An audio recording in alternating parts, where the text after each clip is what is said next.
Namaskar and welcome back to the channel. So we are back to continue with our series named the nervous system and हम जो chapter cover कर रहे हैं वो है neural control and coordination and जो हमारी reference book है वो NCERT की है, basically NCERT 12th bio and we are obviously covering the 18th chapter for neural control and coordination क्योंकि हम बेसिक से नर्वस सिस्टम को शुरू कर रहे हैं। सो जो आज का हमारा टॉपिक है या इस वीडियो का हमारा टॉपिक है वो है ट्रांसमिशन ऑफ इम्पल्सेस।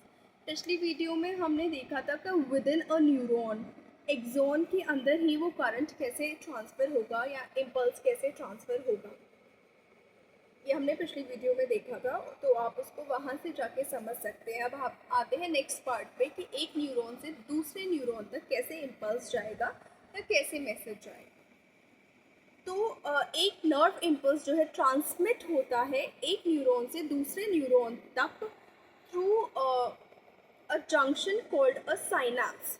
इसको ऐसे समझिए, एक वायर यहाँ से आ रहा है, एक वायर यहाँ पे है, तो यदि यहाँ से करंट यहाँ पास करना है तो इसको ज्वाइन करना पड़ेगा, जिसको हम ज्वाइन कहते हैं जब वायर का होता है, लेकिन दो न्यूरॉन्स के केस में इसको हम साइनैप्स कहते हैं। One neuron is this, one neuron is this, इसको साइनैप्स कहते हैं।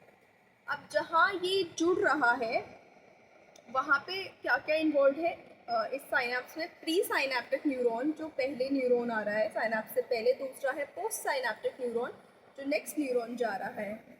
अब इन दो न्यूरॉन्स के बीच में साइनैप्स में थोड़ा सा स्पेस हो सकता है और यदि ये स्पेस है तो हम इसे साइनैप्टिक क्लेफ्ट कहेंगे, या फिर हो सकता है इन दो न्यूरॉन के बीच में स्पेस हो ही ना, तब भी ये साइनैप्स तो है लेकिन वो स्पेस ना होने के कारण यहाँ पे साइनैप्टिक क्लेफ्ट हमें देखने को नहीं मिलती। तो साइनैप्स में क्या क्या इन्वॉल्व हुआ? Pre synaptic neuron, synaptic cleft यदि गैप या स्पेस है दोनों न्यूरॉन्स के बीच में, और तीसरा पोस्ट साइनैप्टिक न्यूरॉन, ये इन्वॉल्व हुआ। अब ये जो साइनैप्स हैं वो दो टाइप्स के हो सकते हैं, एक है इलेक्ट्रिकल साइनैप्स और दूसरा है केमिकल साइनैप्स। पहले समझते हैं इलेक्ट्रिकल साइनैप्सेस के बारे में।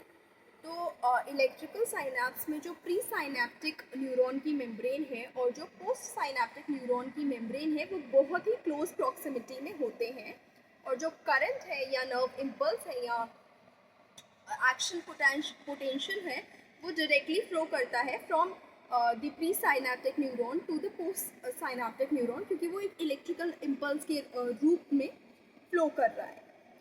दूसरी चीज़ ये है कि कंडक्शन जो है फास्टर होता है as compared to the conduction in chemical साइनैप्सेस।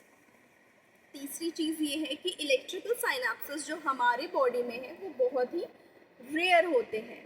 चौथी चीज़ इनके बारे में ये है कि जो ट्रांसमिशन हो रहा है इम्पल्स का वो बहुत ही सिमिलर वे से होता है जैसे कि हमने एक्सॉन में ट्रांसमिशन ऑफ एक्शन पोटेंशियल या इम्पल्स का जो ट्रांसफ़र पढ़ा था या डिस्कस किया था पिछली वीडियो में, विद इन द एक्सॉन जो ट्रांसफ़र हो रहा है, जेनरेट होकर कंडक्ट हो रहा है नर्व इम्पल्स, वैसे ही इलेक्ट्रिकल इम्पल्सेस में from one neuron to the other neuron message या इम्पल्स जाएगा। अब आते हैं केमिकल साइनैप्सेस में। तो केमिकल साइनैप्सेस में प्री साइनैप्टिक न्यूरॉन और पोस्ट साइनैप्टिक न्यूरॉन एक फ्लूइड फिल्ड स्पेस या गैप से सेपरेटेड होते हैं जिसको हमने साइनैप्टिक क्लेफ्ट कहा था। पर अब यहाँ पे मैसेज फ्लो कैसे करेगा, ये इम्पल्स फ्लो कैसे करेगा?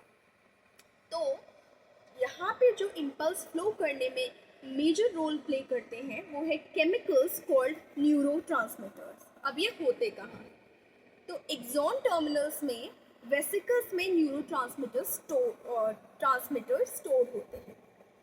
तो जब कोई इम्पल्स आएगा और इस इम्पल्स को ट्रांसफ़र होना होगा आगे के न्यूरॉन में, पोस्ट साइनैप्टिक न्यूरॉन में, तो ये वेसिकल्स जाके प्लाज्मा मेम्ब्रेन के साथ फ्यूज़ हो जाएंगे और न्यूरोट्रांसमीटर्स को रिलीज़ कर देंगे साइनैप्टिक क्लेफ्ट में।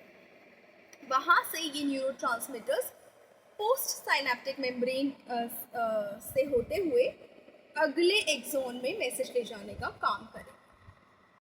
तो हुआ क्या कि जो एक्शन पोटेंशियल एक्सॉन टर्मिनल के पर आया तो वेसिकल्स प्री साइनेप्टिक न्यूरॉन के प्लाज्मा मेम्ब्रेन के साथ कंबाइन हुए, न्यूरोट्रांसमीटर्स रिलीज हुए साइनेप्टिक क्लेफ्ट में, वो फिर पोस्ट साइनेप्टिक न्यूरॉन के प्लाज्मा मेम्ब्रेन के सर्टन रिसेप्टर्स पे बाइंड हुए एंड वहाँ पे जाके उन्होंने एक नया पोटेंशियल जनरेट किया। और तो यहाँ पे एक बाइंडिंग का बहुत इंपॉर्टेंट रोल है, क्योंकि जब वो न्यूरोट्रांसमीटर्स पोस्ट साइनेप्टिक न्यूरॉन के स्पेसिफिक मेम्ब्रेन के स्पेसिफिक रिसेप्टर्स से बाइंड होते हैं, तभी आयन चैनल्स खुलते हैं और वो आयन चैनल्स से स्पेसिफिक आयंस जाके नया जो है इम्पल्स क्रिएट करते हैं और तभी फाइनली इम्पल्स ट्रांसफ़र होता है या ट्रांसमिट होता है from one neuron to another neuron through a chemical synapse. अब ये जो नया पोटेंशियल क्रिएट हुआ है, ये या तो एक्साइटेटरी हो सकता है या इनहिबिटरी हो सकता है। इसका क्या मतलब हुआ? एक्साइटेटरी होगा तो वो मोर लाइकली है कि वो एक एक्शन पोटेंशियल क्रिएट करेगा, और वो इनहिबिटरी होगा तो मोर लाइकली है कि वो एक्शन पोटेंशियल क्रिएट नहीं करेगा, वहीं पे उस चीज़ को स्टॉप करने के चांसेस ज़्यादा रहते हैं।